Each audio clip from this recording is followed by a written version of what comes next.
Welcome, friends, it's the Movie Film Podcast. Movie Film Podcast, enjoy the show. Zachy and Brian are talking about movies. Movie Film Podcast on the radio. Welcome to Movie Film. This is episode 213, brought to you by Mr. Boy Productions. My name is Zachy Hassan. I'm here with Brian Hall. Hey, how's it going, Zachy? It is December, Brian. I know. Was it second, third? Third. I don't know. December 3rd. December 3rd. Do you find, though, this year has just been absolutely cuckoo bananas, but it also doesn't help that the seasons don't change a whole lot where we live? This is true. Right? Like, so it just further confuses. Honestly, from March to now, it is just one big vortex of lost time and pajama pants. Yeah. I have not worn jeans since the middle of March, and Brian, I got to be honest, I don't think I can go back. No, I don't miss them at all. I'm actually, people will find out soon enough, but my brother and I are gonna go out to stay with my parents for the rest of December. Okay. And so we've been, quarantining and doing all the things we need to do, and then we went to go get a test together just to make sure we're all good to go. And my brother got into the car wearing jeans and like a real shirt. And I was like, why? You realize how quickly the trappings of civilization fall away. Yeah. I just thinking of all the somewhat major meetings I've had, work-related meetings online and whatnot, and I definitely was not wearing regular pants during any of those. Like, I might have had a button-up shirt, up top, but I definitely had sweatpants or something on below. I have gotten, like, Endgame Thor fat during the course of quarantine. No. I'm not joking. Yeah. Like, my jeans aren't fitting anymore, and it's become a problem. So that's a little window into You're still worthy. You're still worthy. Well, because I only bring this up, and I'd like to think I'm worthy, at least in the eyes of my daughter, who said, while we were watching Avengers Endgame last week, she says, "You look like Thor." I said, "Thank you, Fat Thor." She added a little comedian on your hands there. I know, she's a little character. But hey, you can't say you look like Fat Thor without first saying you look like Thor, so that's the way. That's true. That's how I choose to interpret it in my little slice of reality. Yeah. So what's new with you? What have you been watching? Well, continuing with my trend of not watching much modern entertainment, I've gone back. All the movies I've watched are at least like 30 years old or something. I guess the least eldest movie I watched was The Hard Way. Oh, sure. The John Badham movie. Yeah. With James Woods and Michael J. Fox. And I only bring it up because I wasn't even going to bring it up. That was like a total, like I've mentioned before with a lot of like Darkman and Tremors and whatnot. This was a total NBC Sunday night movie, and not having any premium cable channels or cable at all, actually, growing up. I'd record a lot of these because it was an opportunity to see a new movie, right? As like a 9 or 10-year-old. And so this movie became sort of a Brian and Dan, my brother, classic. But it's something I never see referenced. I mention it to people, they've never seen it. And so I wanted to rent it and revisit it. And it doesn't hold up as well as I would hope, but it's still, for me, a personal good time because I am endeared to it. Sure. The main reason I bring it up is because it was another Universal movie. So it was another 90s Universal logo opening. And I was like, hey! So I got really excited to see that. See, that movie is written by Lem Dobbs, who... Oh, I don't know who that is. He wrote 2 movies that I really like, one of which is Dark City. No kidding. Yeah, right? So different, yeah. Very different. And then he also wrote a movie called The Limey. Have you seen that, Steven Soderbergh? No, this comes up, and I am always chastised for not seeing this movie. Well, you should check it out. Will you add to the course of that? It's good, I guess, right? It's a little movie. You know what I mean? Like, it's not earth-shattering, but I think it's a nice little character piece. Terrence Stamp plays the main character, and he's, of course, great, you know? Yeah. All right. Well, I'll have to check that out. What else? Oh, so my movie group, where we do our Netflix party viewings on Sunday nights, we watched, I was just going to mention, we watched It's a Wonderful Life now that we're in the holiday season. Oh, perfect. And what a gem. What a gem that movie is. I love that movie. I think I've especially grown. I liked it when I was little. It was one of those things, it's not a thing anymore, but when you and I were growing up, somehow the rights, the copyright to that film was just sort of lost. Yeah. Or no one could somebody claim forgot to it. File the paperwork or something. Yeah, and so that movie, no one had to pay to show it. So when we were growing up, it was on all the time. I mean, it would be on 3 different channels at the same time, right? And we're just talking regular network TV, or like Fox or something like that. And so it was on like ad nauseum, and so I was definitely very familiar with it. But when you grow up, you appreciate it from a whole different sort of perspective in terms of the plights of George Bailey, and still brings a little tear to my eye. So I just had to shout out what a lovely movie that is. And then similarly, because Mank is coming up, the David Fincher movie about the making of Citizen Kane, I went way back again and revisited Citizen Kane. Now you have seen Citizen Kane.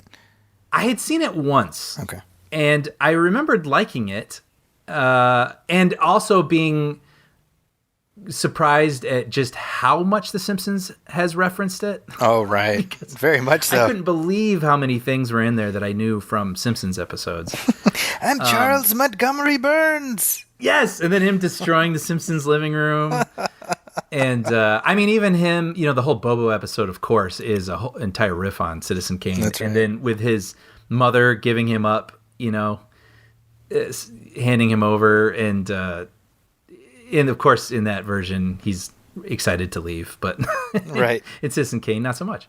But, it just sort of struck me watching these 2 really old films back to back that, sometimes I'll go visit something that is recommended to me and I just won't find my way into it, or like the rhythms, or even some movies that are like 40 years old, the rhythms are just so different, and you think, that's interesting. They didn't think to cover this sort of thing that the audience today would require of this movie, right? Like, but you sort of forgive it because it's older and it has, audiences wanted different things, different tempos, different editing styles.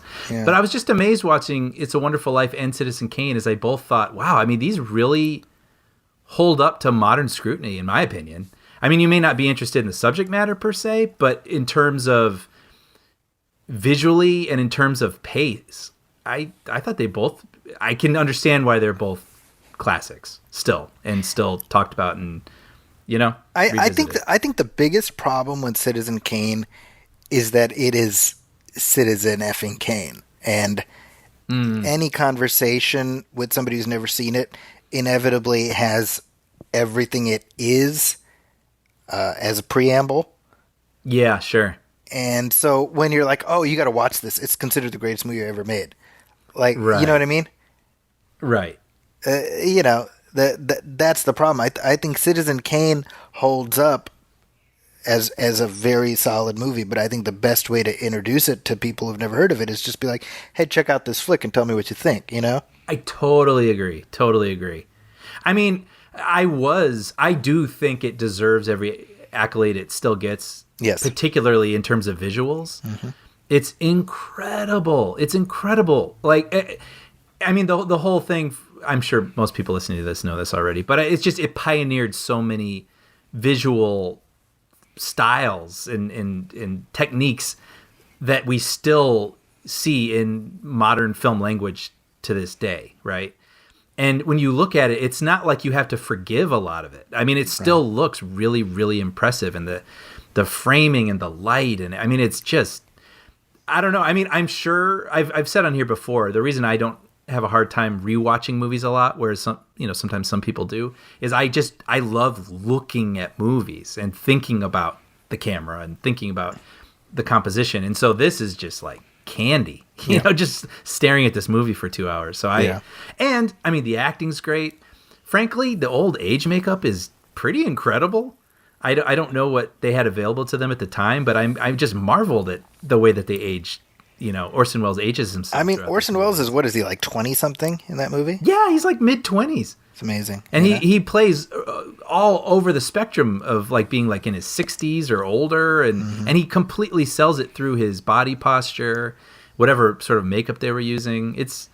I really knew I liked it, and I thought I was just going to kind of watch it as like, okay, I'm just kind of preparing for this movie and it'd be interesting to revisit. But when it was over, I was swept up in it. So you know what's funny is, speaking of Orson Welles, I just blew my kid's mind like 2 days ago, because I was watching an old documentary about Welles and War of the Worlds, and I was like, that's who the brain is. It's supposed to be Orson Welles. Right. And so I think my kids are probably the only 9 and 11-year-olds who are like, the brain is actually based on the radio voice of Orson Welles. Right. I mean, I don't think I even knew that as a kid. That is hilarious. But I kind of lied. I did watch one modern movie, and I got to mention this because this is also sticking with my movie viewing oeuvre this year, I suppose. I've been watching a lot of video game documentaries, and so there was one I heard about playing the festival circuit a couple months ago called Insert Coin, and everybody was raving about it. And it's most specifically about Midway Games. And so they did They're like Mortal fighting Kombat. games. Yeah. Yeah, like Mortal Kombat, NBA Jam, Terminator 2 arcade game, which was huge. That was a first-person shooter, right? Yeah, and it was cool because what they did was, I mean, this documentary would have you believe, at least, they were the first people to actually film actors and digitize them and stick them into the games. Yeah. So it was a whole new sort of thing where it wasn't these sort of cartoonish looking figures jumping around. It was like real people punching and kicking and whatnot. So yeah, I mean, this thing had like crazy great reviews, and I found it really good, I would say. I wasn't leaning forward the whole time, and I think part of that could be because I've watched probably about 8 hours of video game documentaries this year already, so it just felt like another chapter in all this. But yeah, I think for people who are interested in that thing, it is still really cool to watch because you see all of the people, who are involved talking about where they conjured up Mortal Kombat, going to the set of Terminator 2 to film all these people, and you get to see a lot of cool sort of old footage of that sort of thing. And where can I watch this? Well, see, that's the interesting thing. This is, I had to watch it through Alamo Drafthouse. And so I paid about $7. Okay. And I watched it through their service. So it's sort of their way of still, presenting movies and getting paid for it. So it's not available on Amazon or anything like that just yet. So I see. Kind of a higher priced rental for this. So they have like an app or something? Yeah, I did it through I don't know if it's an app specifically, but I did it through their website. Okay. So. And you watched it online? Yes. Insert coin? All right. Insert coin. And you certainly did, which is how you got to watch it. I did. I inserted a couple coins to watch that. So. Well, you know what else was kind of interesting? Yeah. Real quick, I'll just say that you'll find this interesting since we're both from the Chicagoland area. So NBA Jam, which was just the greatest game, which is kind of funny. They didn't actually talk about this in there, but I deduced it from what they were saying. But when they were first making the game, they were dealing with the NBA, trying to get the likenesses of all these major athletes. But they also wanted to put in their Mortal Kombat characters for fun. And the NBA was like, no, like no fantasy, which is kind of ironic considering that whole game is a fantasy, right? Right. They'll be like, he's on fire, and then they can make full court shots, But so they're like, okay. So they took out all the fantasy players and just kept it to the NBA players. However, I'm sure most people who've played this game know there were cheat codes where you could put all sorts of wacky people in there. Remember, you could be Bill Clinton. Oh my God! Yes. Wow, you just unlocked you could be Bill and memory. Hillary Clinton, and so I think they hit it. They don't talk about this in the documentary, but I'm realizing it through what they said. But they put in these codes so you could do it anyway, and get away with putting in all these kind of funny '90s figures in there. Yeah, that takes me back. Yeah, you unlocked a very distant, shaded memory. Being able to do I really want to play it again now. That's really funny. But, yeah, I have anyway, I have the NBA game for my PlayStation, whatever, 2K. Like 2K or whatever. 2K Yeah. 15 or whatever it is. And I mean, that's like so next level, right? I know. I mean, that's like you're watching it on television. Yeah. Oh, it's crazy. And my brother plays that game also, and he was saying you can actually manage your career. Like part of the game is you can do post-game press conferences, and you can choose to be arrogant or you can choose to be humble. It's just crazy. That's all part of the games now. The times are changing. Yeah.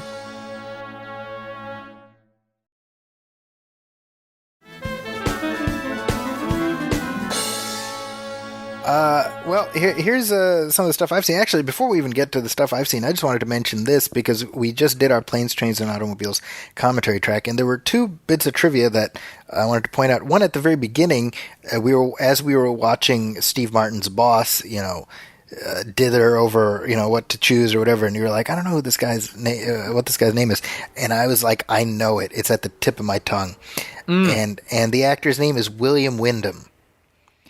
And the reason I don't know who that is. The reason I know him is that for two things. One, he's in an episode of the original Star Trek as this Starfleet captain who kind of goes a little cuckoo for Cocoa Puffs. And the other reason is because he's in Escape from the Planet of the Apes as the President of the United States. Oh, wow. That's what I know him That's from. funny that it was trying to come through. It was like pushing through, and this is unfortunate because I considered it one of my fortes that I'm able to just like, oh, I know who that is. That's the guy from so and so. And I don't know, man. Ever since I hit like 41 a couple months ago, it's slowing up on me, man. Is it really? Because you are absolutely in my orbit. You are the king of that. Like I don't know anyone who can have the recall and pull that you do. It's like the cobwebs are there, Right. It's very disconcerting. At least for the William Wyndhams of the world. Yeah, exactly. I got your back. You don't want to like cocoa them. The boss was William Wyndham, and then another piece of trivia, which I did not know when we recorded, I only learned this the day after we recorded when I watched the movie with my family, is that Susan Sarandon has a cameo in what is, I think, the smallest and most inconsequential role of her entire career. And so this is the scene in the film where Steve Martin and John Candy are driving the busted up, beat up car down the highway just before Michael McKean pulls them over. You see them driving, and there's a car that they pass, and the passengers kind of lean over to look at them. The woman in the passenger seat, Susan Sarandon. Why is she in this movie? I have no idea. Yeah, someone needs to ask her about that because you told me about this before we recorded, so I looked it up on YouTube and. I mean, I don't know how it's so obviously her. I don't know how I guess Weird. I just wasn't thinking to look. Right. It wouldn't occur to you to be like, oh yeah, that extra with no lines and a split second of screen time is in fact Susan Sarandon. Well, moving on. Everything old is new again. The 90s are back. And I watched an entire season of the brand new Saved by the Bell. Yeah. I mean, this has been like much talked about and anticipated as it was in the making. I think people were super curious how you continue or reinvent this series. So I'm dying to hear what you thought. So this, this one kind of, I had no plans to watch this, and it ended up working out because I was like, oh well, this is coming out, and I have Peacock, which is the Comcast streaming service, for free because I have Comcast. Mm-hmm. So I was like, well, I got this thing. And then, I pitched to my editor at the paper. I was like, hey, you got anybody writing about the new Saved by the Bell? They're like, if you want to do it, go for it. Yeah. I was like, I guess I'm doing that then, Yeah. And so, the season, they dropped all 10 episodes last Wednesday. And I was told, all right, get us something by Friday morning.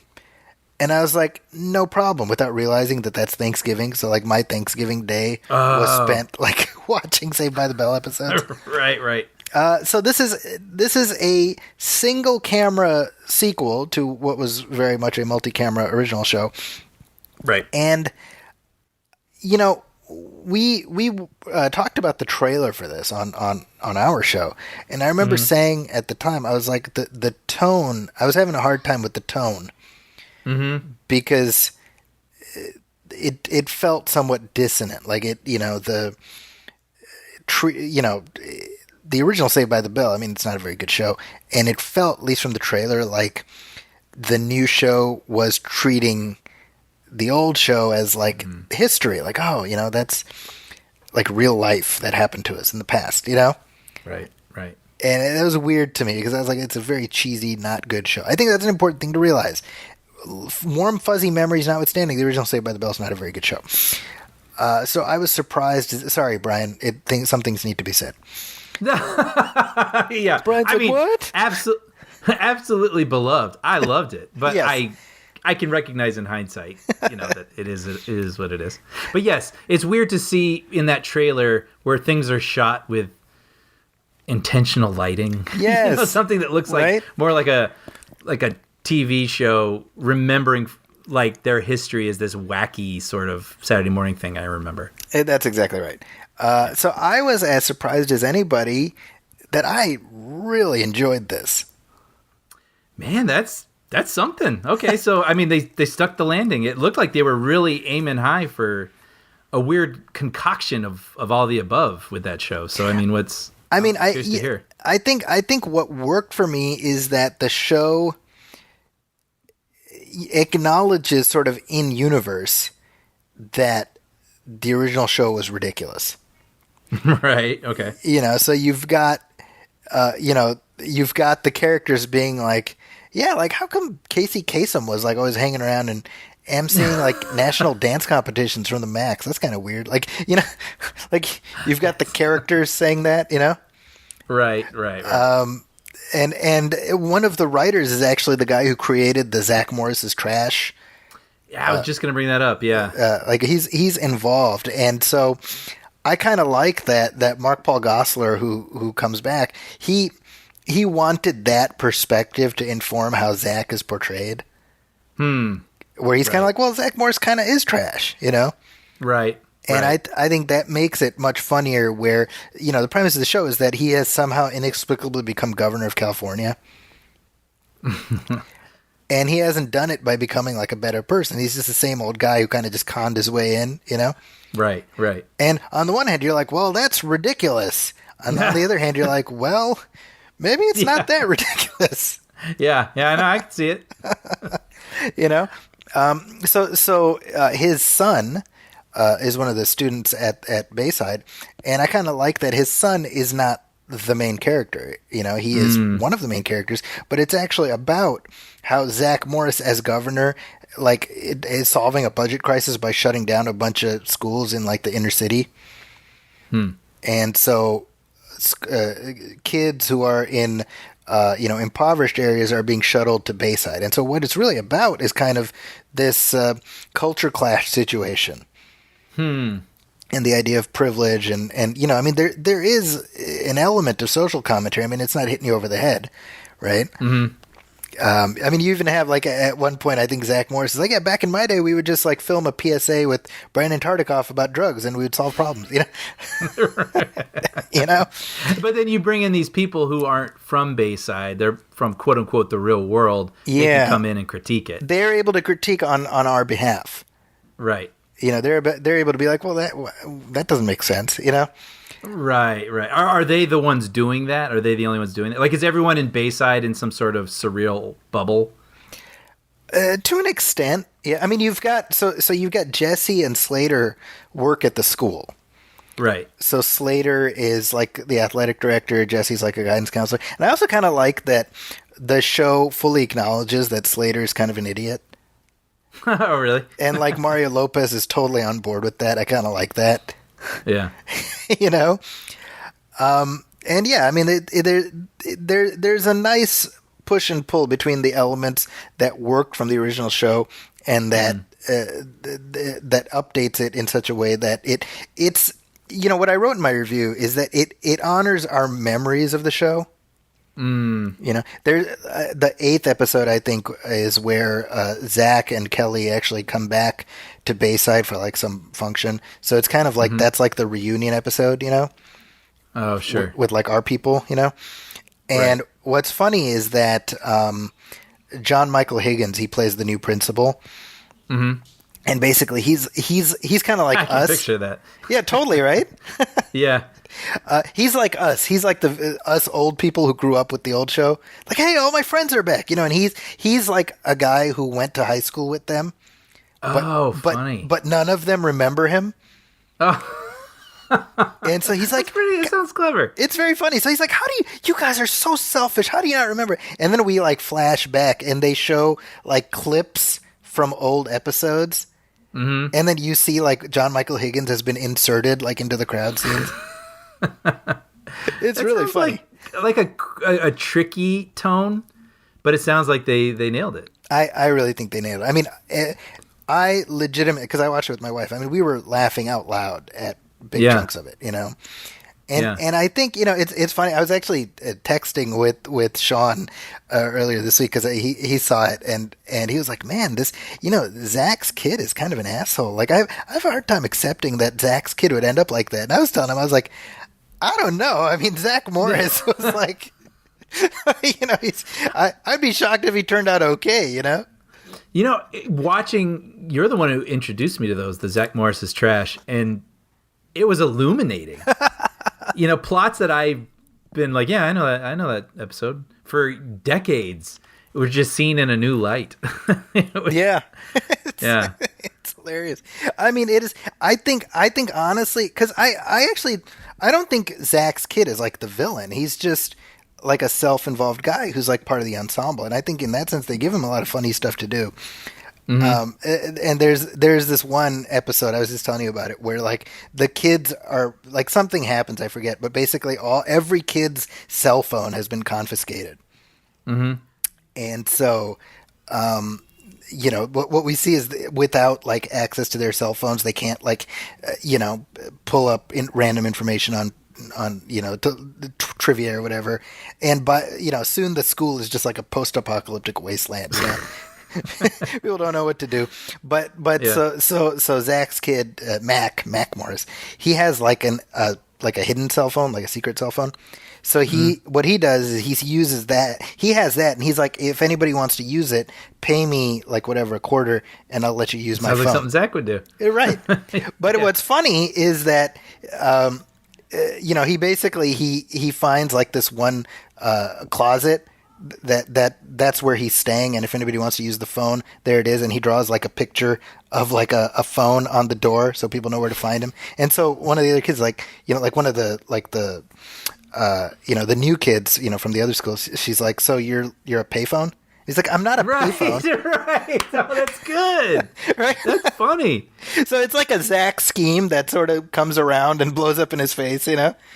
I gotta watch this. This sounds like something I would enjoy. I'm fairly certain you would like it. Yeah. It sounds like they were able to respect the past and embrace the future. Yeah, right? I would agree with that, you know? Yeah. So I'm curious. That sounds really funny. Now Dustin Diamond, obviously, who played Screech, is not anywhere to be seen in this because he broke bad on all of them actors, right? Yeah, he wrote a book, right? I mean, notwithstanding some other sort of personal incidents he's had happen to him. Or not happened to him, he is done. Involving him, yeah. Yeah. Yeah, and he was telling all kinds of tales, and it's interesting because it seems like all the other actors, for the most part, have stayed close or friendly, at least, you know? Mm-hmm. So it's very noticeably that he kind of is not present in this. They allude to like, oh yeah, Screech, he's off like wherever, but he's the only, like Lisa, she has a little cameo. That's good. I remember at one point she wasn't involved, right? And it was kind of, she was like, what about me? I feel like that when she got upset about it, they found a way to weave her in. That's good. But yeah, I'm curious what they'll do. But I mean, Screech has been in like every version of this franchise. Right. And let us pause and appreciate the fact that there are so many versions of this franchise. It's insane. There really are. I think it tells you something that Saved by the Bell, the original series, lasted for 4 seasons, like 85 episodes, and yet it has some degree of pop culture half-life going, right? Oh, absolutely. I mean, you had the pop-up restaurant, Saved by the Max, which I think started in Chicago, and it was out here in Los Angeles for months. I went to it. See? So, yeah. And yet, there was Saved by the Bell, the new class, which lasted twice as long. Really? And no one remembers it. Yeah, weird. The right? new class lasted twice as long? Yeah. Wow. I'm having a hard time even remembering what they look like. I feel That's what I'm terrible. saying. Name me one character from the new class who's not Screech or Mr. Belding. Can't be done. I'm picturing other kids, and I know I'm thinking of the Miss Bliss years. Yeah, see? Yeah. So, yeah. Well, I'm actually really blown away. I can't believe that it lasted double the time that. But I mean, well, it speaks to lightning in a bottle, right? You just cast these kids, and they just have it. It just works. Well, I mean, the fact that virtually all of them have had a continued career, you know. Mm-hmm. They, Mark Paul Gosselaar. I mean, he was on NYPD Blue, and he was really good, right? You know, and he was on that Franklin and Bash, and I mean, you know, these that to me says enough. Like, well, these people there was something about them, you know. But yeah, if I were to the vibe of this show, kind of Community, AP Bio, that style of humor, that's what they've done with Saved by the Bell layered into it. Perfect. Well, you already convinced me. We were talking about it via text, and I was like, okay, I got to get to this. But you're re-energizing me. I'll do it now sooner rather than later. Well, let me know what you think. Definitely. Speaking of the 90s coming back, The Godfather Part 3 celebrates its 30th anniversary this year. Wow. And so in marking that occasion, Francis Ford Coppola went back to the edit bay, and he took his scissors to this movie, and he has put it out in a new form. This is a thing Coppola's been doing lately. He did it with Apocalypse Now last year, Apocalypse Now, the final cut. He did it with The Outsiders a couple years ago. He also did it with... you're right. There was that, and also The Cotton Club, 5-6 years ago, whenever that was. Huh. And hey, you know, when you're Francis Coppola's age and you got all these great movies, why not just sit around and fidget with your old favorites? Sure. I mean, George Lucas gets a lot of criticism for that. Yes. So what would you say then to Coppola doing this? I mean, do you feel like he's improved upon his films by doing this? Do you think he's getting nitpicky? Well, so as you know, Brian, I am part of a very select fraternity of people who thoroughly enjoys The Godfather Part 3. Yeah. This isn't a new thing. You've always been. I've been Team Godfather 3, Team GF3. Yeah. From the jump. I twisted your arm to watch that movie not that long ago, right? And I think true. I think you came out okay, right? I enjoyed it. Yeah, it's a good movie.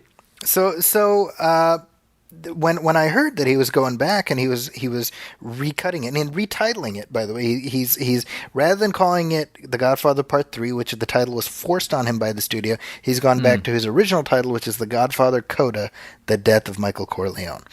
And so this new version of the movie actually comes out a couple days after you'll be listening to this episode, but I saw an early copy of it. I actually just watched it last night. Oh.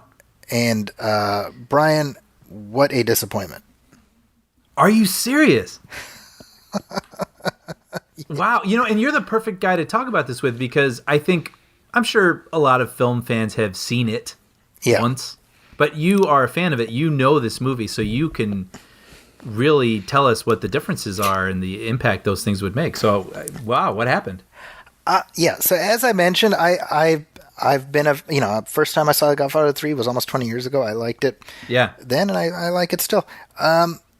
What Coppola has done is he has not added to it, he's actually taken away from it. So he's chopped out 13 minutes Okay.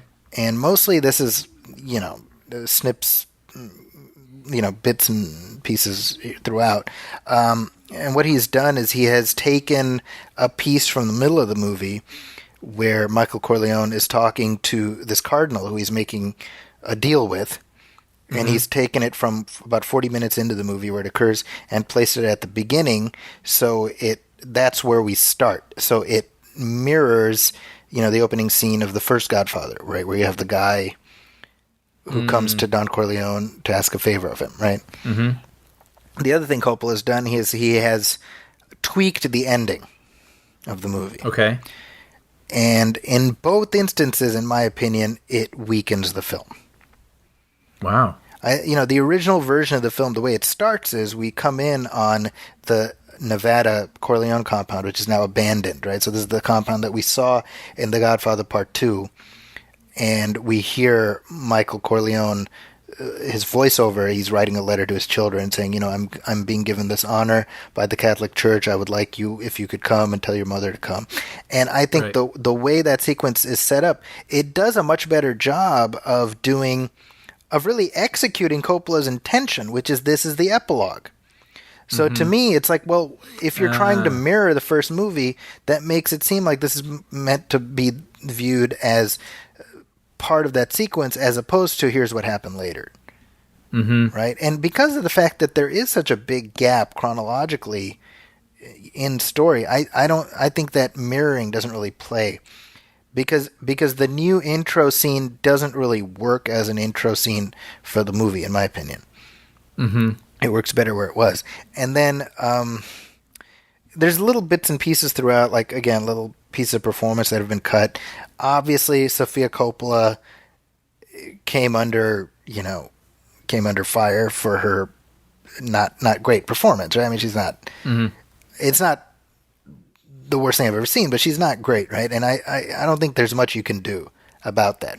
This is the problem. Right. This is the problem I had. I'm like, the stuff that people don't like about this movie, you can't change. Right. So nothing Coppola did here is going to turn somebody who already disliked it. There's no Robert Duvall. Well, you can't MCU him into it. Right? right. And we can't insert 1990 Winona Ryder into this movie. Right. So right. Who was originally supposed to play she was supposed to be Mary Corleone, right? So we can't do anything about that, right? So then you're cutting out 13 minutes, but a lot of that is the breathing room. You know what I mean? Sure. It's what I mean. I don't know. There's just something. It felt choppy, and it felt like it was just moving from piece to piece without really letting the movie breathe. I mean, 13 minutes is a long time in terms of screen time, right? What do you think he was after? I mean, what do you think he would expect you to say had you come away from this favorably? That what has he done? What improvement would he say that he made? I mean, obviously the title honors his original intentions. I can appreciate that. Sure. Beyond that, I truly don't know, because I don't think I think that he has nursed the hurt of 30 years of this movie being viewed as lesser, right? Mm-hmm. And I think he's got X number of pieces, and you can make a few cuts and trims here and there, but you fundamentally can't change what it is, right? And I think just to that point. In terms of the ending, I'm going to talk about it because it's not a spoiler, I mean, it's in the title, right? Exactly. So the original version of the film, the reason I love it is there's a poignancy to the idea that, Michael witnesses his daughter's death, and then we flash forward, we see clips from earlier in the film and the other two films, and then we come in on him at a much later stage in his life, and then there's this wide angle shot of him sitting alone, abandoned, as he just topples over and dies. Mm-hmm. Absolutely powerful. When I saw that for the first time, I was like, that's a great ending. Very much so. I think it's such a poignant finale. for this character, right? He dies in this sort of pathetic way, Mm-hmm. And so what Coppola does, it's a very slight tweak, but in my opinion, it's so, like, why do that? He after Mary dies, we flash forward to whatever it is, 20 years later, and we see Michael's face as an old man.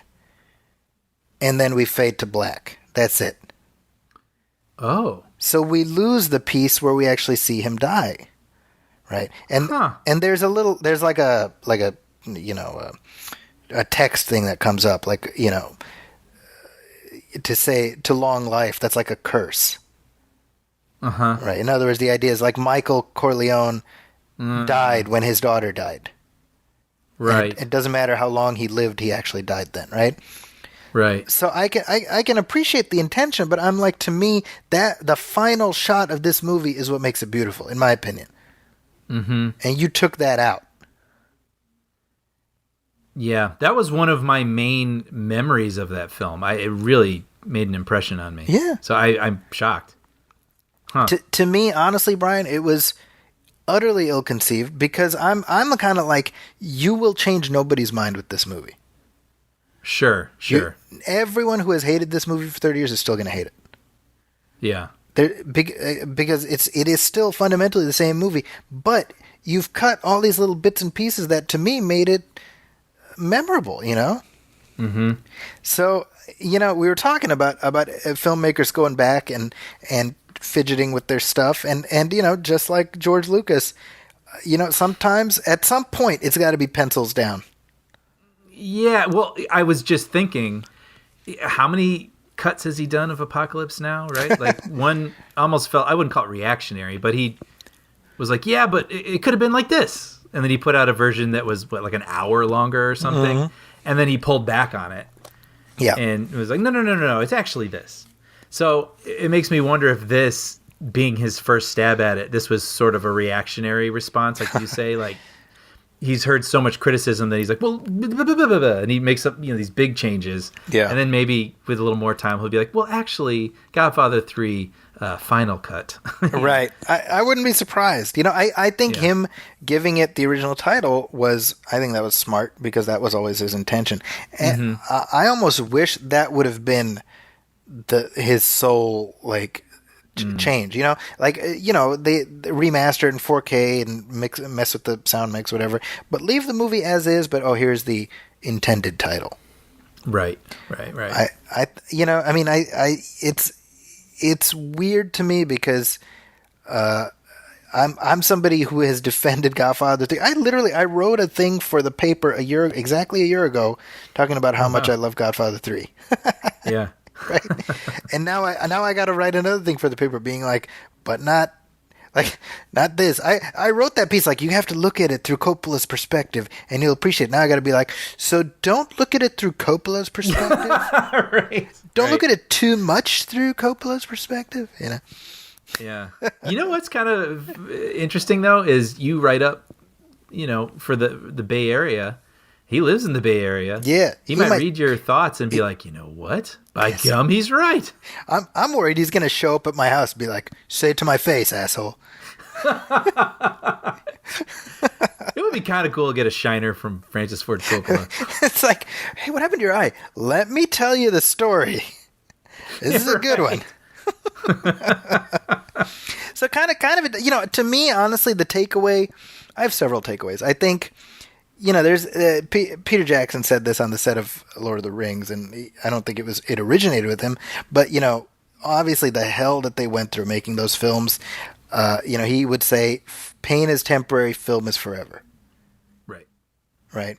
And I think about that a lot. Like, for example, The Hobbit was like rushed through production, and you're kind of like, man, I wish Peter Jackson would have like remembered his own truism, right? But even with The Godfather Part 3, right? Pain is temporary, film is forever. Like, you didn't want to pay Robert Duvall what he wanted, and now forever you have this movie that is wounded. Right. You know what I mean? Yeah. It's like, obviously the thing with Winona Ryder that was she was dealing with exhaustion, so that's not her fault.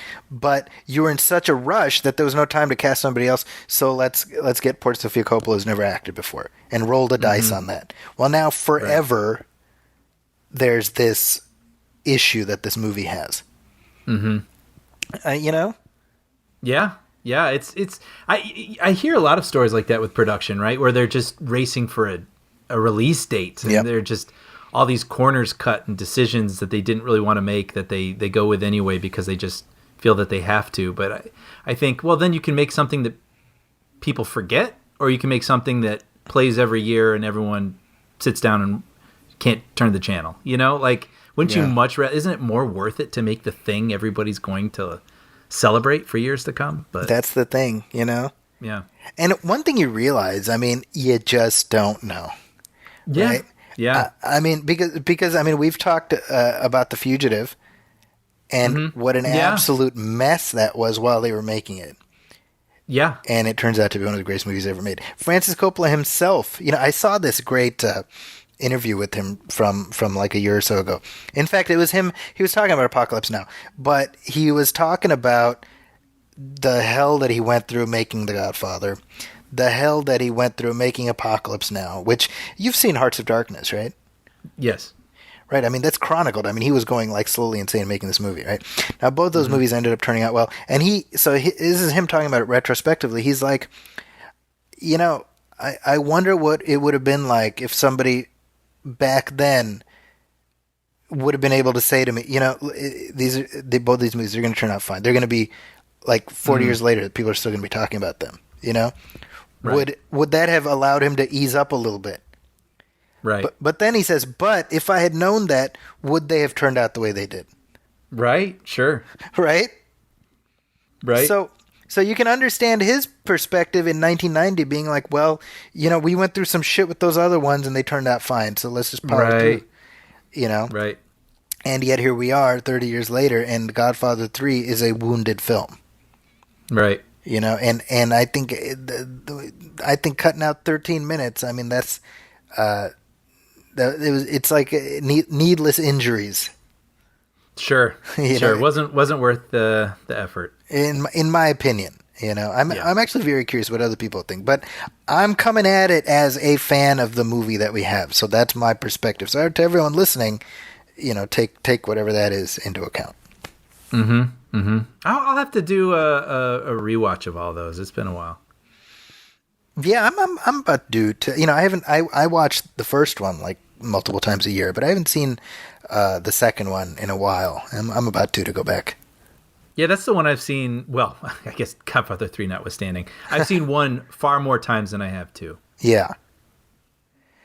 But. Well, let's take a little break and come back and talk up the latest headlines.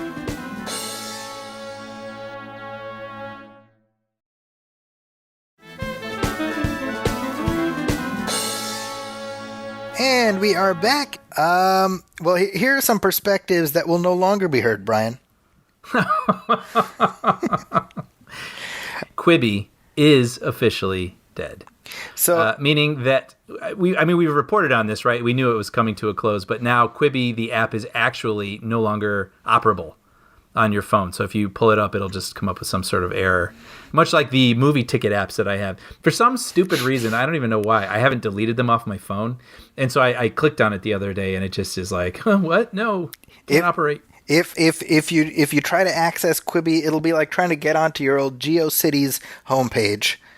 Right. No longer in existence. Yeah. So as we record this, as of 2 days ago, we're recording on December 3rd. December 1st, Quibi went bye-bye, and this is as on Variety, marking the quick and quiet end of Jeffrey Katzenberg's ill-fated $1.75 billion quest to carve out a new corner of the subscription streaming video market, because he realized too late that people don't need to pay a $20 subscription or whatever it is to watch glorified YouTube videos. And by the way, I think it's worth pointing out that Quibi is at the leading edge of what will be a trend of dead or dying apps for streaming. What do you mean? Specifically, what are you thinking of? Well, I think we're seeing the explosion of streaming apps And come on, we've been doing this long enough. What goes up comes down. The bubble eventually bursts, and then you end up with a handful of freestanding ones.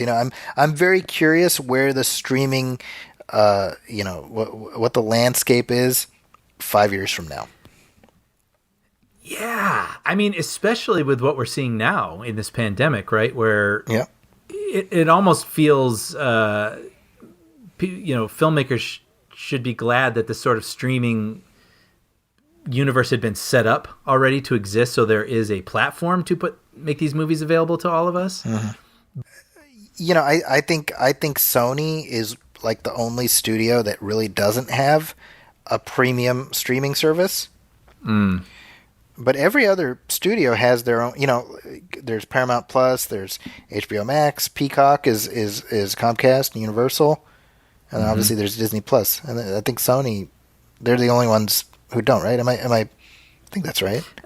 As far as I know, and the Paramount one was formerly known as the CBS All Access, and the reason they merged was specifically as a way to make the streaming service stronger by leveraging the Paramount content. Wow. Right? Isn't that crazy? And then we heard, some sort of earnings report meeting with Disney, right? They were saying that they're putting their main focus now at this moment, into streaming. It makes sense. So, I mean, yeah. How many billion-dollar movies did Disney not release this year, right? Yeah. Yeah. There's 2 Marvel movies were supposed to come out, so that's for sure, somewhere in the neighborhood of $2 billion that they did not earn. Right? Soul is going to go straight to Disney Plus. That probably would have been $1 billion hit, right? So Mulan was a bit of an experiment. I mean, it was released, but it probably didn't earn its full potential. Yeah. Well, I mean, and so connected to that, I mean, the nuclear news dropped just hours ago as we record this, that Warner Brothers, the last time the news that Wonder Woman was going straight to HBO Max, that was just the chaser, Brian. For right, who knew? That was just the teaser. Here's the chaser, right? That's a teaser and then the chaser. Their entire theatrical slate for next year is going to be day and date in theaters and on HBO Max.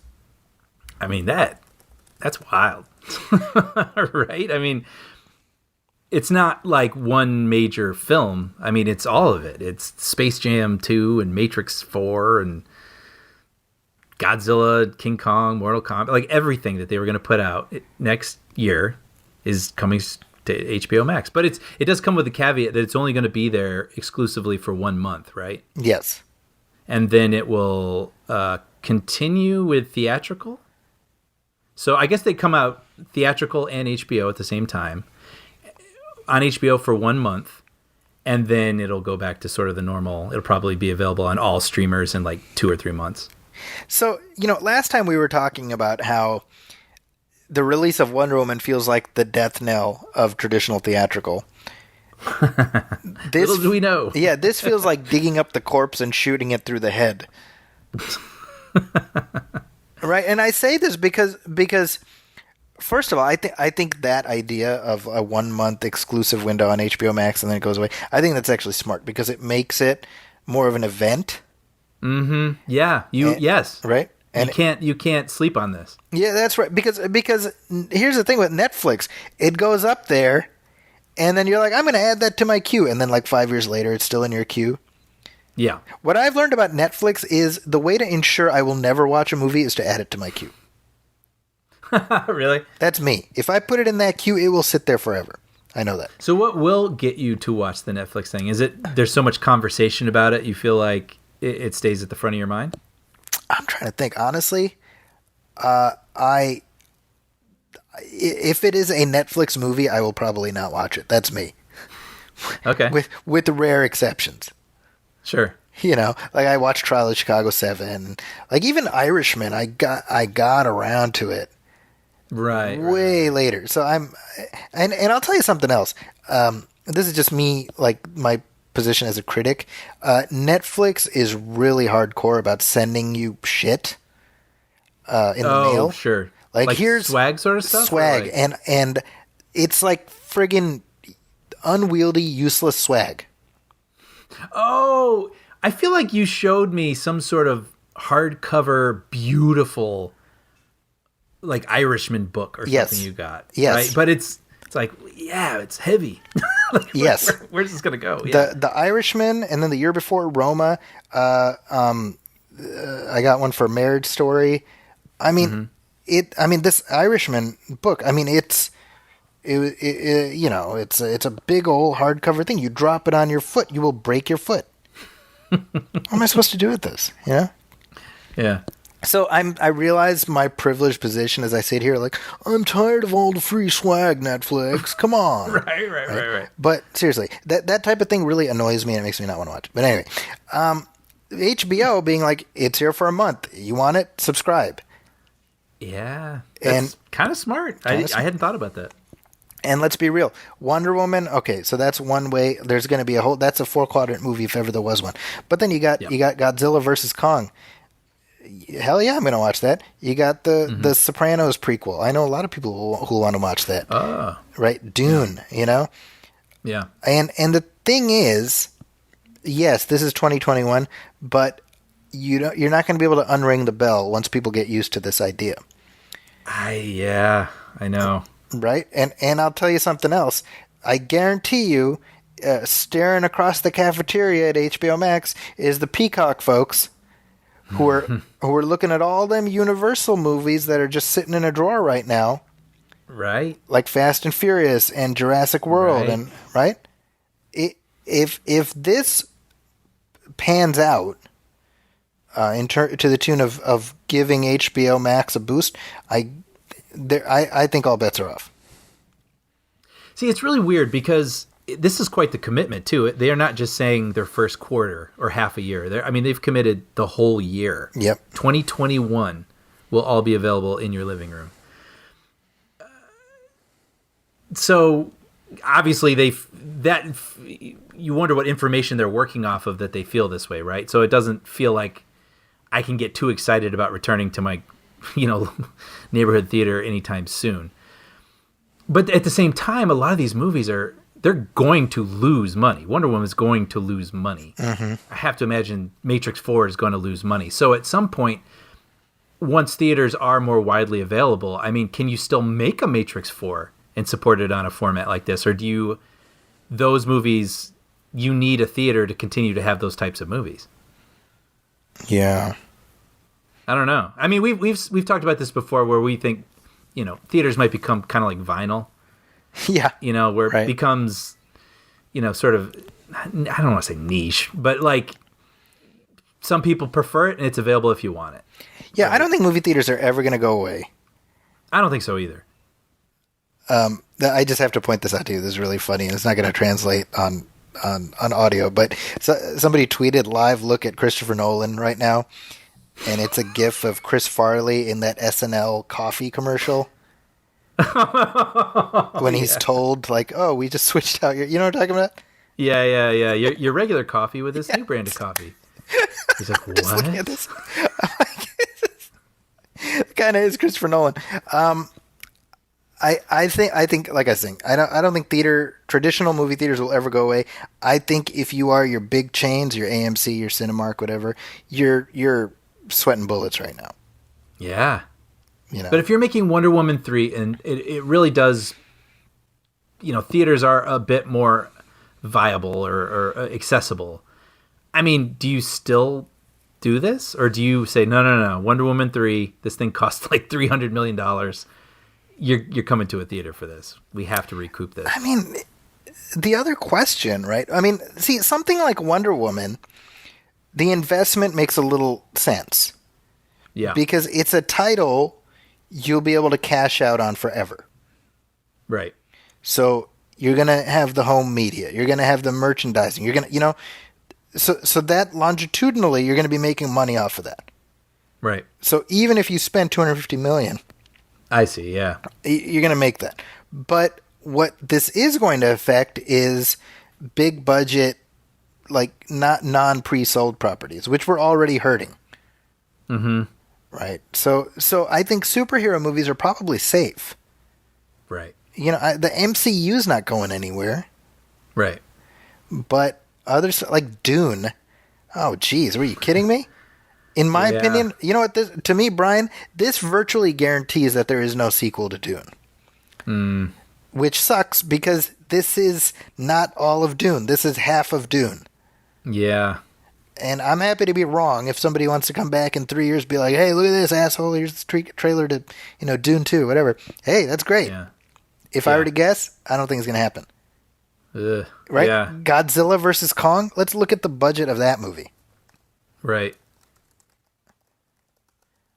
I'm guessing it's in the $250-300 million range. If I were to I don't know what it is, but it's a lot. Yeah. You know what's interesting too? I'm looking at a couple of these movies that I probably would not have gone to the theater for, like Space Jam, or something. But like, you can bet I'm going to watch it on HBO. Oh, sure, yeah. So, but what does that mean? What does that mean to them? Yeah. Like you got more eyeballs on it, but how do you make that matter? I mean, all that's happening right now is it's an acceleration of what's already been happening. Yeah. Because we've seen a culling over the life of this podcast, we've seen the theatrical distribution model get sorted into micro budget and mega budget. And nothing in between. We've witnessed that. Yeah. So this is just accelerating that. What we've also seen over the last 8 years is the gradual, slow drip demise of physical media. I think this is just going to accelerate that too. Yeah. I think there will absolutely be a point in the next 5 years where massive releases are not even put out on Blu-ray. Right? Wow, yeah. Yeah. What was Disney not doing anymore? Was it 4K? 4K of Physical 4K? Physical 4K of like archival titles. Oh, I see. Yeah. Right? So like older films. And that kind of sucks because like they put out a 4K release of Alien, that wasn't Disney, that was Fox, but that means we probably won't get a nice 4K release of Aliens. That means we probably won't get 4K releases of The Abyss or True Lies, which we know are, they've been remastered in 4K, but if you want the disc for it, too bad. I mean, it'll probably be online. Right. So I don't know. And this is the thing. I mean, like I take for granted. It's like, oh, well, I'll just, fine. I have 4K streaming, right? But here's the thing, Comcast, they have a data cap. So, I realize, normally they're like, oh, 1 terabyte. That's your limit. That's plenty. And normally, yeah. But once you get 4K streaming, you go through a terabyte in like a week. Yeah. So wow, I didn't even consider that. Yeah. So I'm paying an extra, whatever it is, like $50 to have unlimited streaming. Because that's my spoiled ass. Because I'm like, what am I, an animal? Am I supposed to watch regular HD? Well, I mean, if you have the equipment for it, I mean, of course you want to see it that way. But think about it, right? I'm paying an additional $50 a month just to be able to watch it in 4K. Oh, don't get me wrong. I mean, that's like, criminal. As I say it, I'm like, wait a minute, that's some bullshit right there. Yeah. Right? Yeah. Yeah, where's this fiber optic stuff we were told we were going to get? Yeah. Like Google Fiber and all that? Well, ain't here yet. Yeah. So everything's changing. I think Warner Brothers' move is the most bold. I don't think it's even near the end of all this. So let's see what happens. Yeah, you got to wonder. It's very, yeah, never mind. It's all just sad. Let's just leave it at that. Let's see. Moving on. Oh, well, actually, speaking of streaming, I thought this was interesting. They're on Disney Plus. We were talking about the MCU. They're currently filming the Hawkeye series. Yeah. It's funny with Disney Plus when that was going to launch. That was part of the selling point of all of it, right? Where it was going to be Star Wars stuff and all the cool stuff from the vault, but they were going to have all these Marvel series, and it's been over a year with Disney Plus, and we still haven't had a Marvel series. Yeah, and I would assume they're trying to get their act together post-pandemic because they were filming Certainly. Falcon and Winter Soldier. That was supposed to be first one out the chute in terms of the MCU series, and that I got. just would have imagined they'd have one out ready to go, as a selling point when it started. I think it's connected to Black Widow. The fact that Black Widow got hung up because they don't have the ability to just be like, oh, okay, well, this is ready to go because it's all connected, right? Mm-hmm. Wow, yeah. And I only say that because this Hawkeye series, supposedly Florence Pugh is in it, and she plays Yelena Belova, who is rumored to be like the new Black Widow. Sure. Who is introduced in the Black Widow movie. Mm-hmm. So you have to wonder. I mean, there's probably a lot of pieces in play that Black Widow is being relied on to, be like the first domino. Yeah. Oh, man. Right, and I think that's why WandaVision is now, I think that drops in January, and that doesn't seem overtly connected to any of the stuff. It's probably setting up a bunch of stuff, but I don't think it's overtly connected. Sure. That's why they're dropping that. Right. But I don't know. I like Jeremy Renner as Hawkeye. Mm-hmm. So I'm kind of just happy to see him get his, spotlight. Yeah, well, and after a whole year's drought of Marvel stuff, I'm ready. I think excited. it's almost more like more of a thing. Like, it's been so long that people will be more likely to. I think people are feeling the absence a little bit. Yeah, they'll be licking their lips. I mean, can you imagine though? I mean, we've said this already, but if they hadn't put out Endgame yet. I was just thinking about that yesterday. I was thinking about specifically Endgame and also Rise of Skywalker. Yeah, if those were just sort of sitting on a shelf and they were trying to decide what was the best way to get it out. Imagine? No.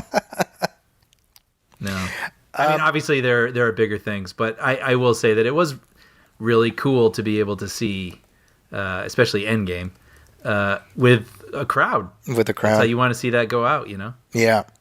Yeah, it's in that sense, it kind of worked out. I mean, granted, we're talking about a plague, and so all of this stuff doesn't really matter. But yeah, I think the level of malaise that is inflicting people would be so much worse.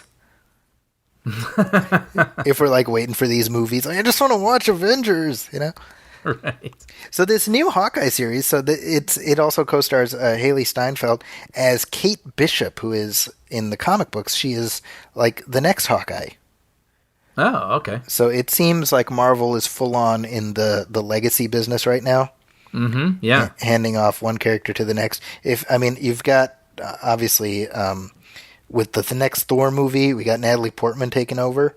Right. Oh yeah, I forgot about that. Even though Hemsworth is in it, he's not wielding the hammer. It's Natalie Portman. We got the new Hawkeye, Haley Steinfeld, who's probably been signed to like a multi-pronged contract. Yeah. They got She-Hulk, right? Oh yeah. Wow. Right? That's another Marvel Disney Plus series that they got. Yeah. So it seems, and of course, as we mentioned, with Black Widow, so that very much moving forward. I mean, I guess what can you do, right, with these? Actually, let me ask you something. I'm curious about this because I was reading about how Marvel is making plans to move ahead on Black Panther 2, right? And I think in the next couple of years they want to get that going. Obviously, this is a multi-billion-dollar property, and so I've been watching the conversation online. My contention has been that as difficult as it is in the near term, the smartest thing to do with Black Panther is to recast the role. And, I think I saw you having this discussion online. Yeah, and people got opinions, and all of them are valid, right? Because obviously, Chadwick Boseman was transformational in that role. Yeah. And the idea that anyone can just step in, it's challenging. However, my feeling is just in terms of the universe, the fictional universe, you've got, the first movie is about T'Challa proving his worth to have the throne. And then in Avengers, he's snapped away. And then in Endgame, he comes back and reclaims the throne after 5 years. So the idea that we then come in on Black Panther 2 and be like, all right, well, shame about T'Challa dying in between movies, but hi, I'm Shuri, like I'm the new Black Panther. Right, I'm like, sure. I'm like, that character needs more than that. Yeah, I mean, if this is going to be, as we're seeing, like you say, they're in the legacy business, and it's not like they're rebooting or anything, right? Yeah. Like, hey, we did this whole sort of iteration of this, and now we're going to reboot and do a whole new one. If they're going to continue these strands, then it would be a shame to just take that character away. Right. Yeah, right. And so this and again, it's like I fully get it, but I feel like it almost does a disservice to Chadwick Boseman to be like, and we're never going to see him again. That's it. Because the character, above and beyond the actor, the character means something in this universe. Mm-hmm. Mm-hmm. It's so funny. It's just so weird though, because you have like real life prying in, and it was just, we lost him under such surprising and heartbreaking circumstances that you can't help but bring that with you. But I think I agree with you. I mean, this is very different, but I mean, you think of James Bond or other characters, that just live on and different actors play them. And I know that's not a perfect one-to-one analogy, but yeah, you want to keep that character in power and in the stories, in the narrative for decades to come, right? It's just too bad that we have to associate it with the loss of someone that meant something to us. It's a challenge. Yeah. No, I was just going to say, I would just feel bad for whoever had to take over. Yes. That would be really... Well, and to your point, Brian, I don't envy the Marvel folks having to figure out what to do. Yeah. Because this is, either way, you're going to piss somebody off, Sure, yeah. But yeah, it's kind of like, oh, would you want Iron Man recast? Like, they killed off Iron Man, and now, it's like, yeah, but that's the thing, they ended his story. Right. And T'Challa, there's like, yes, Chadwick is gone, and that's awful, but T'Challa's still there. Like, he's a character. Mm-hmm. It almost feels like it would be a disservice to him, to Chadwick Boseman, to say like, it's gone. It feels like honoring him to let the character live on. I don't know. Maybe that's my thought. Yeah, I wouldn't want to be making these decisions. Yeah, but I absolutely see your point of view, and I think that's the side I fall on also. People got opinions, though, so I definitely see where they're coming from. Speaking of Hawkeye, I wanted to share this. I thought that Zach Stentz, who co-wrote the first Thor movie, which is where Hawkeye first appeared. I don't know if you remember. He has a small cameo in that. That's right. He shared a story on Twitter about how that came to be. He says when Ash and I were Ashley. What is it? It's Ashley something. His co-writer on Thor. He says when Ash and I were writing the first Thor movie, we thought it would be fun to include a shield sniper named Barton. That was it. Kevin Feige and company saw the script and said, okay, this is funny, but can we really include this Easter egg? I mean, Hawkeye is a major character. We'd have to cast a real actor for a 2-minute cameo. Then at some point they realized they could just shoot the A side of the scene, then shoot the B side once they cast the actor who they wanted to play Hawkeye in the then embryonic Avengers film. Thus was born Jeremy Renner's entrance into the MCU. Wow. Isn't that something? I hope they got a fruit basket. Right? And it's Ashley Miller, by the way. Ashley Miller was Zach Stentz's former partner. But what's funny is I remember going to see Thor in the theater with my brother, and actually I had seen it already. I'd seen a press screening of it, but this was his first time seeing it. And the scene where Hawkeye's introduced, like, we don't even see him. Coulson's like, Barton, are you in position or something like that? And we see like off camera, his hand reaches, he's reaching for a gun, and then he grabs a compound bow instead. And I had told my brother, I was like, watch this. And my brother just went nuts, because just from that, when he grabs the compound bow, he's like, he's like, grabbing my forearm, Yeah. And I'm like, that to me was the fun of, especially those early years when they were building out the universe. Yeah. Seeing all these pieces fall into place, Yeah, I can't even imagine. I mean, I didn't have the wealth of character knowledge going into all these like that you did. So after all these years of reading these things and them being your personal, characters in your head, that must have been insane. It was.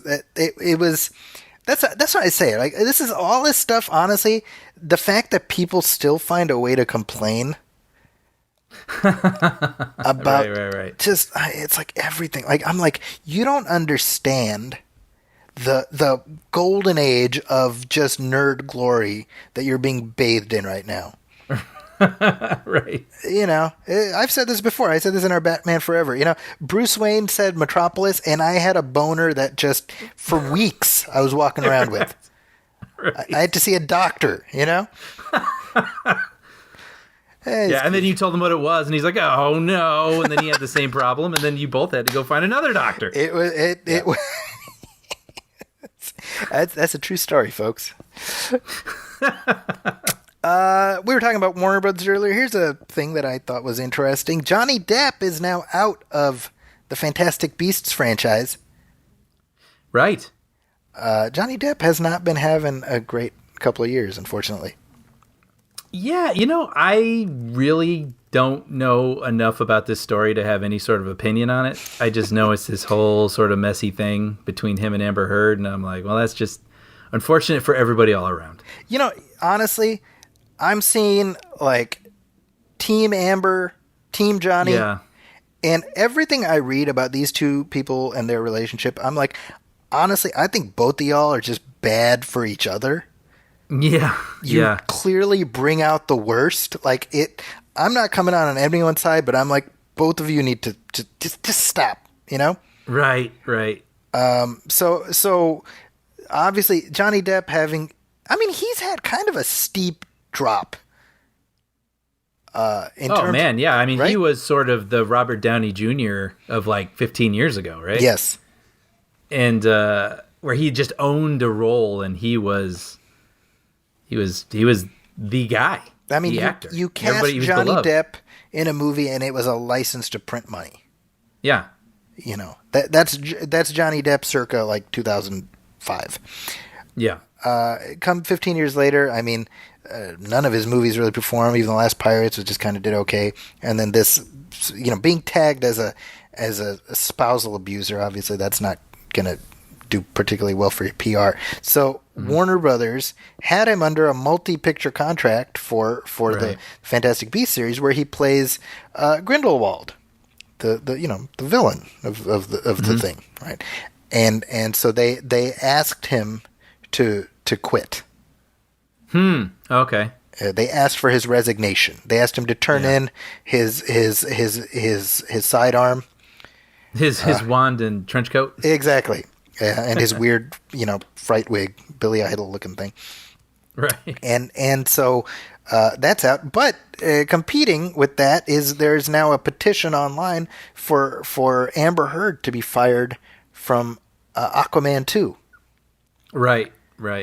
Because I'm assuming that's powered by like the Team Johnny people. Mm-hmm. So the Team Amber people got him fired from Fantastic Beasts, and now the Team Johnny people. I think the solution is cast Johnny Depp as Mera in Aquaman 2. Just have him reverse. Yeah. And put her in Fantastic Beasts. I'm here to present solutions, Brian. That's what I do. I think this is it. So that petition has racked up millions of signatories. Yeah. Which itself is insane, because, come on, Yeah. Like I say, I really know nothing about this. I've kind of stayed away from it because I'm like, it just sounds messy, and I don't know. Yes. Well, you have the correct response to all of this. Now, just for the record, it looks like the role of Grindelwald will be filled by Mads Mikkelsen. Yeah, which, that's got to... I don't know how attached people were to Depp as this character, but that's definitely great casting. He's a great actor. He's just good in everything, that guy, Mads Mikkelsen. Yeah. And he seems like a nice guy. But yeah, I think I mentioned this before, that I watched the first Fantastic Beasts, and I couldn't make heads or tails of it. I took my oldest kid, who was 9 at the time. Uh-huh. And I wanted to give him a wedgie by the time that was all over. Wait, why? Because he loved it? He's like, ooh, that's a so-and-so, and that's a gliptagoo, and that's a schmicktakai, and like, I don't care about any of this, but I'm learning to dislike you a whole lot. And then I watched the second one, and I took my second one, and I was like, hey, that wasn't bad, that was pretty good, right? And he's like, all right. Oh, really? Yeah, I feel like I kind of remember that. Yeah, but that one being okay with it. That one I thought was okay, and then all the Harry Potter fans broke bad in a big bad way, because it like breaks continuity.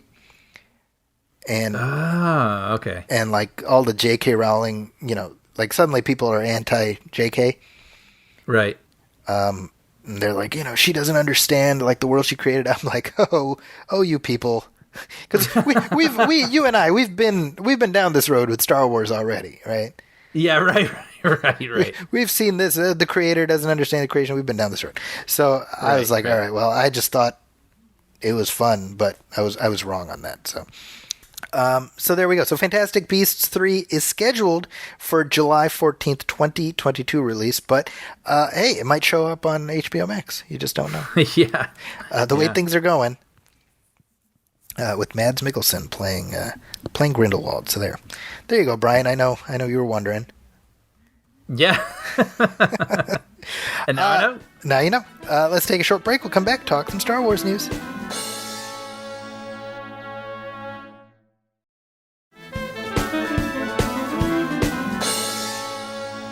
And we are back, and I hear some music, so I guess that means we have some Star Wars news, Brian. Yeah, we do, and sadly, it's sad news. We this last week lost David Prowse. David Prowse. People who are big Star Wars fans would know that is the man inside the mask of Darth Vader. So he died at 85 years old. 85. And I believe he passed away from COVID. From COVID, right? Yeah.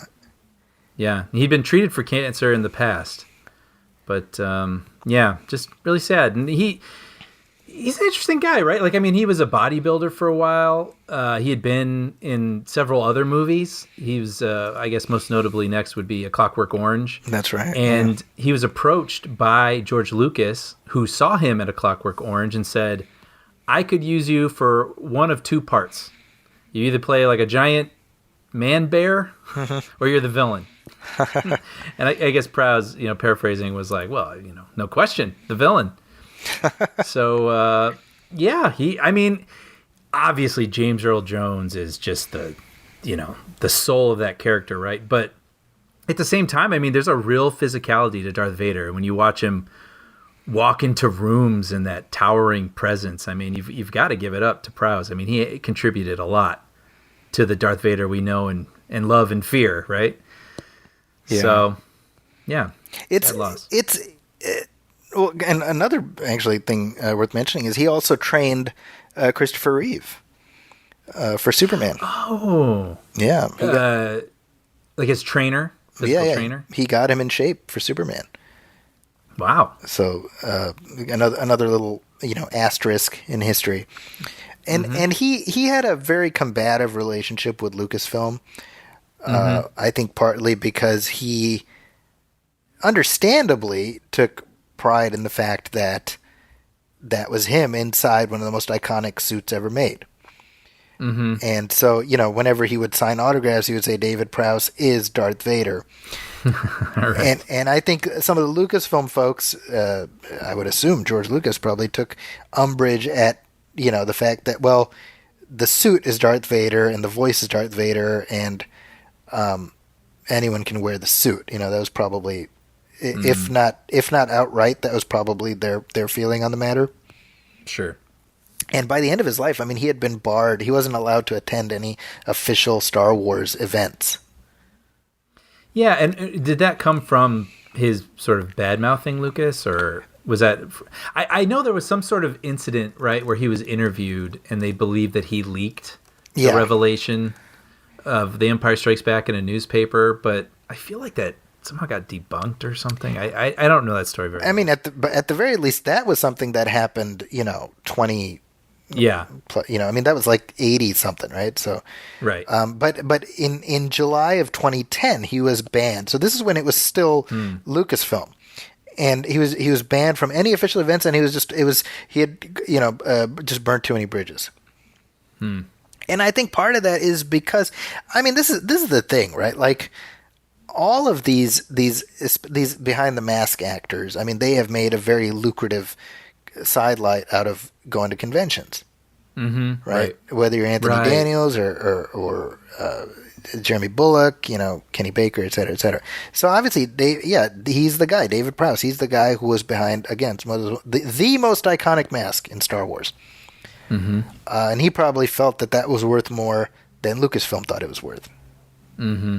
You know? I mean, I mean, I can see both sides, because I think there is no doubt his physicality is a big part of the performance, you know, but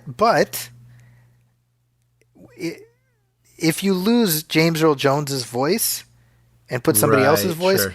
that you'll notice. Right. Like, we know when it's somebody else voicing Darth Vader. Mm-hmm. You know what I mean? Yeah.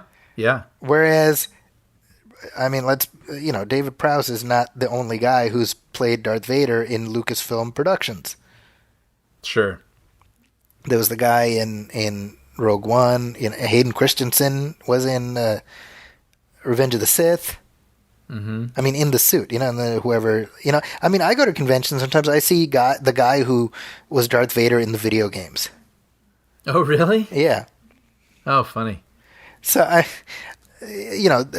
can see why. I mean, he cherished that connection, but why Lucasfilm would have had some issues with that, Yeah. But regardless, I mean, I was talking with my friend Farouk, who listens to the show, and we were talking about how, like, it feels like the last couple of years have seen a sudden batch of original Star Wars people passing away. Yeah, I mean, did you see that picture that was going around? Yes. Online where Yep. Yeah, a lot of the principals standing by like a lamppost or something, and they sort of made the ones who have passed look like Force Ghosts. Yep. And it's sort of staggering to look at, because it's really only Mark Hamill and Harrison Ford left. Yep. Right? So, and that, and Anthony Daniels, of course. And then, but Kenny Baker, Peter Mayhew, and Carrie Fisher, now and David of course, Prowse. David Yeah, Prowse. crazy. I mean, when you think about it, like, for a while, it was like Alec Guinness, and that's it, And Peter Cushing. And of course, Peter Cushing. Yeah, Peter Cushing, though, I mean, that was like the early 90s, wasn't it? Yeah. Right. So we had a big gap. Yeah. Between Alec Guinness and then sort of just one after the other. And I mean, that's just an unfortunate, that's just the passage of time. Right. But David Prowse, R.I.P., he will be missed. Absolutely. An indelible presence that will truly live forever. No matter what people thought of him or whatever, what George Lucas thought, that he will exist in that movie, and that movie will be watched forever. Mm-hmm. Mm-hmm. That's something. That certainly is. What else is going on, Brian? Well, are you up on Mandalorian? Yeah, I guess this is where we eat crow, because 2 weeks ago when we were talking about the Mandalorian, we're like, yeah, I don't know about this Mandalorian here thing there, Brian. I don't know. It's not it's not doing it for me. I was literally on, I believe it was probably or I don't know what it was. Maybe it was the movie film post, but people were sort of talking about why they liked it, and I had to sort of be like, well, here's kind of what I'm feeling. It's kind of like this. I wish it was a bit more like that. I'm like, I like it. I'm going to watch it every week, but I just kind of wish it was like this. And then literally an hour after I wrote my little explanation, I watched the most recent episode, which isn't the one that is most recent now. It is the one that was directed by Carl Weathers. Was that episode 4? Yeah. Yes, that's right. Yeah. And I was like, oh, dang, that was really great. Yeah, who knew that directed by Carl Weathers was a phrase I needed in my life? Oh, man, it makes me so happy, right? And what was really cool, too, was everybody was really loving that episode, and Weathers on Twitter was responding to every single person who tweeted at him. Just like, oh, man, it means a lot. Thanks so much. And I was thinking if I was a meme maker, I would have taken that Predator handshake and made Schwarzenegger Star Wars fans, and then Carl Weathers. I'm sure somebody has to have done that, right? Yeah. That was the one thing people could agree on. Yeah, it was awesome. I mean, that was like a rip-roaring episode, and it still had the same format of, Mandalorian has like a place he needs to get to, but someone's like, no, wait, do this random thing for me first. But it was awesome. They went and destroyed this sort of off the beaten path Imperial base, and it had speeder bike chase and this awesome transport thing through a canyon. I loved that episode. It felt extremely Star Wars-y, Yeah. in terms of the action, whatever. The other thing, and this was the thought I had after watching that episode specifically, I was like, The Mandalorian, especially this season, has done a much better job of world building and really showing what the galaxy is like after Return of the Jedi. Yeah. Much, much more so than the sequels. Yeah. Yeah. Yeah. What's life like post Empire? Yeah, and for just the common person, right? Yeah, right. And that's the stuff that really frustrates me about the sequel films is that 30 years later we are in essentially the exact same status quo and there's no explanation for it. And it feels like Mandalorian is now doing the work of kind of backfilling how we get from Return of the Jedi to the First Order. Yeah. Yeah, good call. Yeah, I agree. Yeah, the show. I wrote an article for the paper looking at the various Easter eggs, and it's been gratifying as somebody who has watched the animated Star Wars shows to see those all getting plugged in canonically. Yeah, so tell me about that because I'm not terribly familiar with these characters, but I know people are going nuts over it.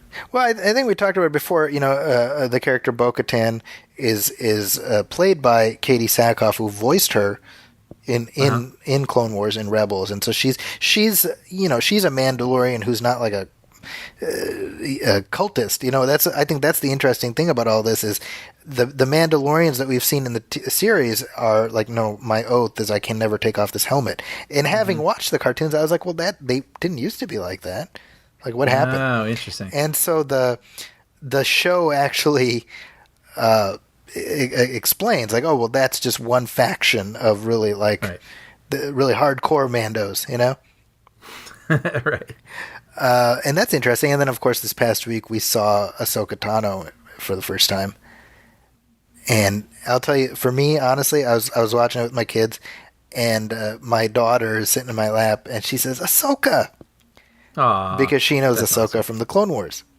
Right. And I mean, you having not seen very much of the cartoon, but I know you saw the finale of the Clone Wars series. Mm-hmm. I mean, the character that we saw in the show is like exactly like this perfect realization of the one in the animation.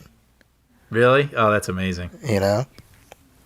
Really nice job. Yeah, Rosario Dawson plays her, and it sure felt like it's like a setup for it's like a backdoor pilot. Oh, okay. Yeah. Right?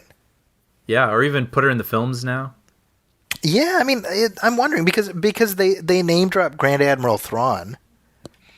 Yeah. And I'm familiar with this, and I know I could hear the sounds of millions of voices crying out in jubilation in my mind. But I have not read those novels, but I know that is a character who became part of Star Wars Legends, I think, much to people's dismay, and now having him brought into actual canon, I think. There's a step missing there, which is he was brought into canon via the Star Wars Rebels, the animated series. Oh, okay. So yeah, so for those of you who are listening who are like, what the hell is this? Simmer down, nerds. Like, yeah, I'm sorry. So in 1991, right, the Star Wars quote unquote expanded universe really began in earnest with a trilogy of books, which is the Thrawn trilogy, and it was like however many years after Return of the Jedi. Here's the remnants of the Empire commanded by this Grand Admiral named Thrawn, and he's like got blue skin. And he was like the big bad for that. And he was a very popular character in that whole old expanded universe, which, as you say, that all became Legends once Disney bought it. Mm-hmm. But in the course of Star Wars Rebels, he was brought into that series and he became the big bad on that show. Ah, okay. And so when Star Wars Rebels ends, he is dispatched in a way that moves him off the playing field for the original trilogy. Oh, clever. Yeah, because Rebels is set before the OT, right? So they found a way to move him off, but the finale of Rebels jumps ahead to just after Return of the Jedi, and that's we find out the quest that Ahsoka Tano is on, and so this is now whatever it is, like 5 years after that, right? So I'm assuming it's going to pick up from there. So my point in all this is I'm fairly certain that we're going to see elements of Rebels that are brought into live action above and beyond seeing Ahsoka. Nice. So, Well, hey, if it's all rich for the mining, I mean, absolutely. why not, right? Yeah. So that's been fun. I have to admit, these days, spending part of my Friday watching the new Mandalorian, it's just one of those things I do end up looking forward to. Mm-hmm. Yeah. Oh, for sure. Me too. I love it. Yeah. And the nice thing is, and we talked about this before, a year ago, The Rise of Skywalker came out, and everybody was pissed off in one direction or the other. Yeah. And everybody there needs to chill out. I by the way, I made the mistake of praising The Last Jedi on Twitter yesterday. And a bunch of shrieking hordes descended like overnight. Really? Yeah, and I kid you not, I think people just have like The Last Jedi stored as like a search chain. Right. Just Because they can know when they have the ability to pounce. There's no other explanation, Yeah. And again, I'm like, God, this movie's 3 years old. Like, Right. if you don't like it, you got to just move on, Right. So my point is, it's kind of nice to have a show like The Mandalorian, which even if you don't love it, it's pretty hard to hate, I entirely agree. Yeah. That's just a nice feeling. Spoiler. And my brother is behind on it, but every now and then I'll keep taking these little videos of Baby Yoda, and I'm like, oh, look what you're missing, man. He's like so friggin' adorable. Baby Yoda, a.k.a. Grogu. Yeah. So actually, this is one thing Star Wars fans have found a way to get upset about. They're like, F you, his name is Baby Yoda. And I'm like, well, that's obviously not his. I'm going to call him that, Yeah. And I'm like, I don't know. I think a normal reaction is, okay, I guess his name is Grogu. Yeah, well, I actually only did that because I didn't want to spoil it for anyone who hadn't seen it yet. But Well, if you haven't seen it yet, piss off. There. Maybe don't listen to this show if you haven't watched it yet. How about that? But it made me, every time that Mandalorian would say his name, and he'd be like, "Goo," like turn his head and make this little noise, I lost every time. Yeah. Oh, it's so cute. It is the most adorable puppet I've ever seen. I think that is honestly one of the most adorable creations in entertainment ever. Yeah, there you go. Tip my hat to whoever put that together. Shots fired. Brian doesn't care who he pisses off. No. Look out, Gizmo creator. Yeah, hey, you know what? Gizmo needs to take a seat. Yeah. There's a new big-eared little guy in town. Yeah. Well, there we go. We have established that Baby Yoda is cute. We've also established that Baby Yoda is not, in fact, Baby Yoda. Yeah, that's right. He is Grogu. Grogu Kowalski, I'm going to say. Kowalski. I think his name should be Kowalski. Yeah. I like it. I picture, like, when he gets older, he sounds like Baby Herman. All right. Yeah, he's got a cigar. Rent's late. Yeah. What the hell was wrong with that take? Yeah. Sure, I seen him. That is to say, I saw it. Yeah. That's a Who Framed Roger Rabbit reference. I realize people are going to be like, what are you talking about? Actually, it took me a second in my mind. I was picturing Herman. It made me think of Pee Wee Herman, and then it made me think of his dubbed voice when he's watching the movie of his adventure. That paging Mr. Herman. It was not that. No. Okay. Well, I think we're done. I think we're done with this tomfoolery, Brian. Yeah. We'll be back next week. Our new commentary track is going to be for the movie Tremors. So if you're listening to this, maybe you feel those tremors already coming. Yeah. That's coming soon, and then we'll be back in 2 weeks. And I've been saying I think we should close out the year with the commentary track for The Force Awakens, but I'm into it. I think it's been long enough. It's time. 5 years. 5 years. It's time to give that movie the commenting its due. Yeah. So, We'll see what happens. But on behalf of my partner, Brian Hall, my name is Zaki Hassan. This has been Movie Film 213. As always, please go to iTunes and leave a review, leave a star rating. Every little bit helps. If you're looking for us, you can find me on Twitter at Zaki's Corner. That's Zakis Corner. And Brian, where are you at? Puppy Dog Pals, Disney Channel, Disney Junior, and Disney Plus. There you go. And please keep those comments coming. You can email us at moviefilmpodcast@gmail.com. You can also hit like on our Facebook page, facebook.com/moviefilmpodcast. Thank you, everybody, for listening. We'll catch you next time. Welcome, friends, it's the Movie Film Podcast. Movie Film Podcast, enjoy the show. Zachy